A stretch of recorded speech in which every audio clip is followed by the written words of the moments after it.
Now, sometimes as a pastor, just so all of you know, sometimes to get to New Jersey, I go to Ohio first. So could I please get a you go check? All right, because I'm taking a big time detour, and you'll just have to smile, and if you don't get it, see me after church.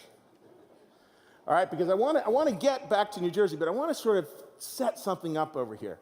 It starts with this idea. In the world, we have, I'm going to have you say the N word there, we have a unifying or dominant narrative. We just finished up with What's Your Story? Cultures have stories too.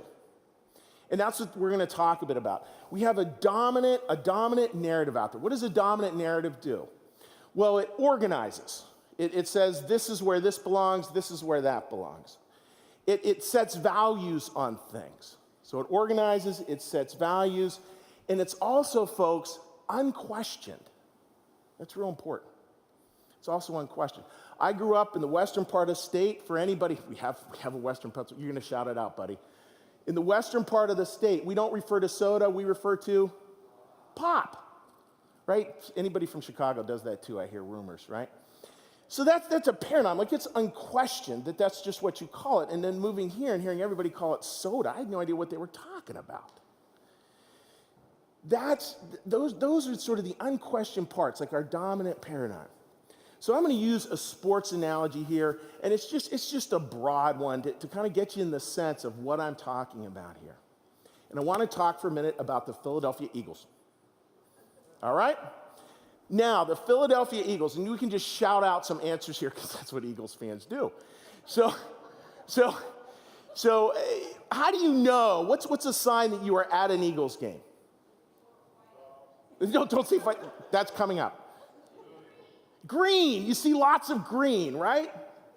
You see jerseys. What kind of pants do you wear? Jeans. What kind you wear jeans. I don't know whether you guys can do, I know you can do this actually. What do you hear chanted over and over again? Can you guys actually do it? Can you actually do it? Garrett, can you lead us in this? E-A-G-L-E-S, Eagles. There you go. You even all know the hymn. You all know the hymn. You know exactly how it goes. So you've got this dominant paradigm. You know. And even notice the language, folks.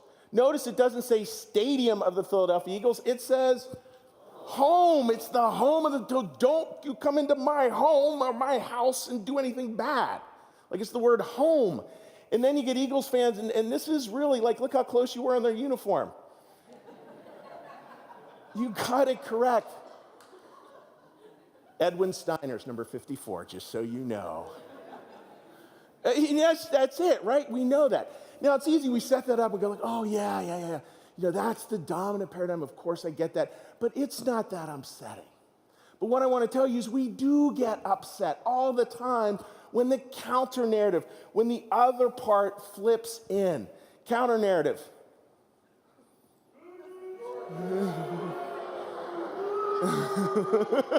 There we go. So, sorry, George. We all do love you. We really do. Yeah, give him a round of applause, folks. See, guys, you ready for this? It's just a game. It's just a game. That's all it is. And you booed this man has children. My children booed me. Your children booed him, right. And now Casey's getting his beer warmed up to pour in his head when he walks back. Like, you see, we have the dominant paradigm, and then when the counter paradigm shows up, it's like, oh, the bad guys. This flip, and it's a little upsetting. Give George a round of applause. Thank you, George. You're still getting booed. I love that. Yes, Philadelphia fans really do boo Santa Claus. That is true.